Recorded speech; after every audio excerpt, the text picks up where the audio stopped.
수석 보좌관회의를 시작하겠습니다. 대통령께서 모두 말씀을 하시겠습니다. 네. 여기는 비서관 이상은 다 참석하고 있죠. 극히 일부 보직을 제외하고 대부분 이제 대통령실 참모들이 다 구성이 된 것 같아요. 근데 언젠가 시간이 되면 우리 전체 대통령실 직원들 모임을 한번 했으면 좋겠는데 아직 한 번도 못한 것 같습니다. 근데 공간이 지금 마땅치가 않죠. 그건 다 나중에 한번 하더라도 어떤 비서관님들 거의 대부분 또 모여 있으니까 제가 한 말씀 드리도록 하겠습니다. 우리가 이제 일을 하다 보면 맨날 똑같은 일이 반복되니까 내가 하는 일이 어떤 의미를 가지는지에 대해서 가끔씩 잊어버리거나 경시하게 될 때가 있는 것 같습니다. 근데 우리가 하는 일은 일종의 한 생명체로 따지면 머리 역할을 하고 있는 거죠. 대한민국 국가 운영의 헤드 역할을 하는 건데, 제가 이게 특정 분야 관계된 부분, 예를 들면 뭐 정책 분야, 노동 정책 분야면 노동 분야에 관계된 참모들만 얘기하지 않고 이렇게 전원이 모여서 얘기하는 건 이유가 있습니다.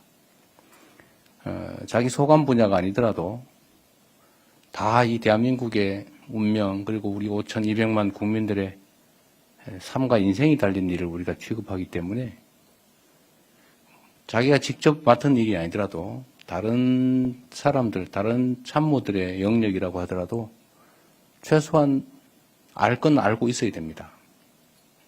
그래서 판단도 좀 나누고 또 자기 분야만 이렇게 맡다 보면 시야가 좁아져서 물론 깊이가 깊어지긴 하지만 시야가 좁아져서 다른 측면들을 고려하지 못하게 될 그런 위험성도 있어요.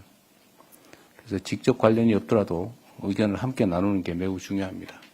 그래서 이렇게 좀 많은 수가 모여서 일주일에 한 번씩 이렇게 우리 해야 될 일을 가지고 토론하는 건 그 이유라는 거 너무 잘 알고 계실 겁니다. 그리고 언제나 말씀드리지만 이 국가 공무원의 손에는 우리 대한민국의 운명과 우리 국민들의 삶이 달려 있는 것처럼 정말 우리들의 순간순간의 판단이나 선택, 결정이 엄청난 사회적 영향력을 가지고 있다는 걸 늘 잊지 말아야 됩니다. 우리는 일상적으로 하는 일이다 보니까 그냥 별일 아닌 것으로 생각될 수 있지만 아주 사소한 결정조차도 우리 국민들한테는 엄청난 치명적 영향을 미칠 수가 있죠. 누군가는 우리의 판단, 결정 때문에 인생을 바꾸는 일도 생기고 사업의 흥망이 결정되기도 하고 어쩌면 생과 사가 갈릴 수도 있습니다. 그리고 여러분들이 하는 일은 정말로 대한민국의 중요한 일을 맡고 있다. 이렇게 자부심 동시에 동일한 양의 책임의식을 꼭 가져야 된다 말씀을 드립니다.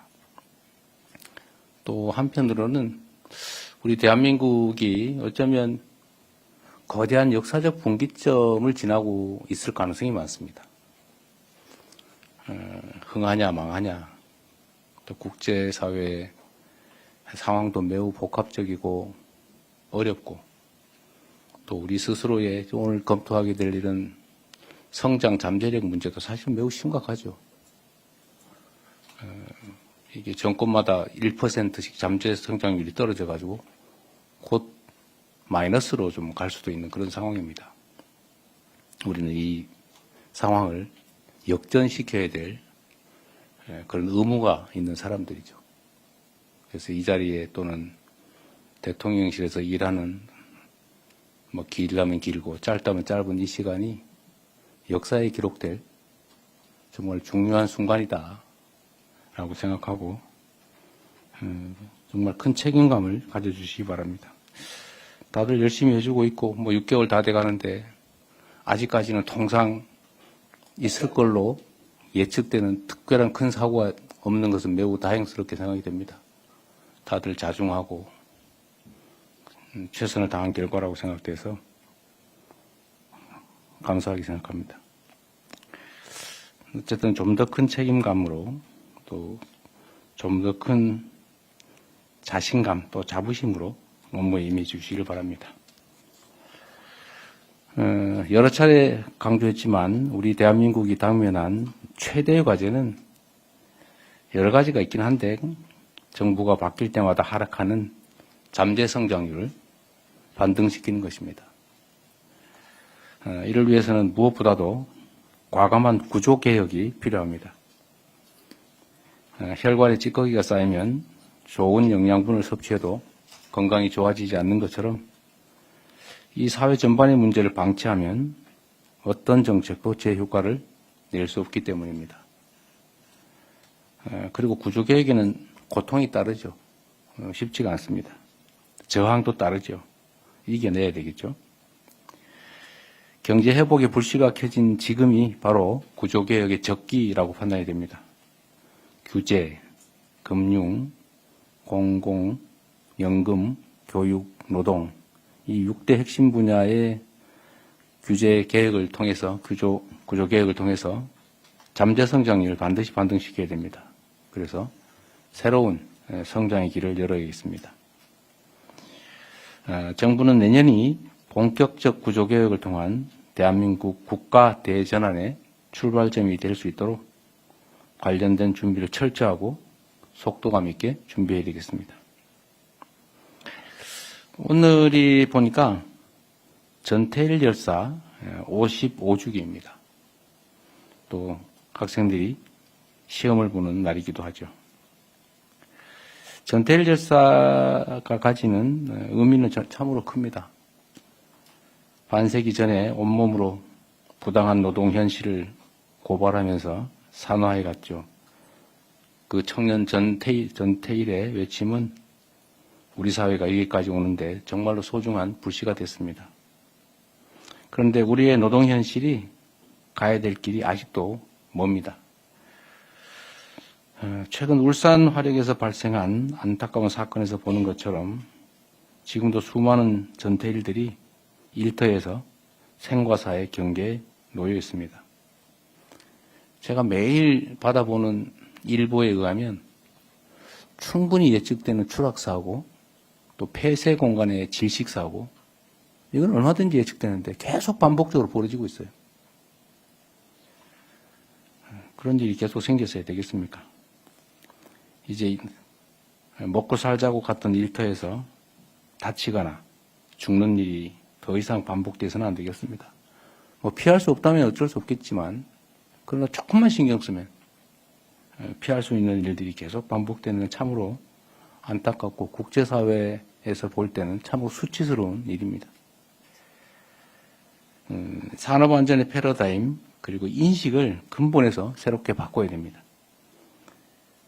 정부는 안전 중심의 현장 관리 체계 구축에 힘을 쓰고 기업들도 이 안전이라고 하는 문제를 줄여야 될 비용이라는 측면에서 접근할 게 아니고 당연히 늘려가야 될 투자다라는 인식을 갖춰야 할 겁니다. 관계부처들이 겨울철 위험 사업장에 대한 안전 점검도 서두르도록 조치해 주시기 바랍니다. 경사노위가 지금 이제 겨우 구성이 되고 있습니다. 김지영 전 대법관께서 경사노위 위원장을 맡아주시기 위해서 이 자리를 빌어서 감사하다는 말씀드립니다. 산업안전과 더불어서 우리 사회가 저출생, 고령화, 인공지능 혁명에 따른 산업기술 대전환의 시대를 맞이해서 여러 대내외적인 도전과제에 직면해 있습니다. 일자리, 노동시간, 정년 문제 어느 것 하나 만만치가 않습니다. 노동자와 사용자 그리고 정부가 상호 존중과 상생의 정신으로 국가적인 난제들을 하나씩 풀어나가야 되겠습니다. 사람 사는 세상에서 의견이 다른 건 너무 당연합니다. 또 입장이 다른 것도 당연하죠. 다르고 갈등 생긴다고 해서 피하면 아무것도 되지 않습니다. 오히려 갈등이 대립으로 격화될 수도 있죠. 앞으로는 피하지 말고 당당하게 맞닥뜨려서 서로의 의견을 제시하고 또 상대의 입장을 인정하고 타협하고 설득하고 조정해가면서 우리 사회의 큰 문제들을 하나씩 좀 해결해가면 좋겠습니다. 사회적 대화와 협력을 통해서 마주한 난제들을 해결해 나갈 수 있도록 경사노위의 조속한 정상화에 노사가 함께 힘을 합쳐주시고 작은 차이를 넘어서 우리 공동체 모두가 함께 잘 살 수 있는 더 나은 세상을 향해서 손잡고 힘있게 나아가면 좋겠습니다. 이상입니다. 네, 언론인 여러분의 협조를 부탁드립니다. 감사합니다.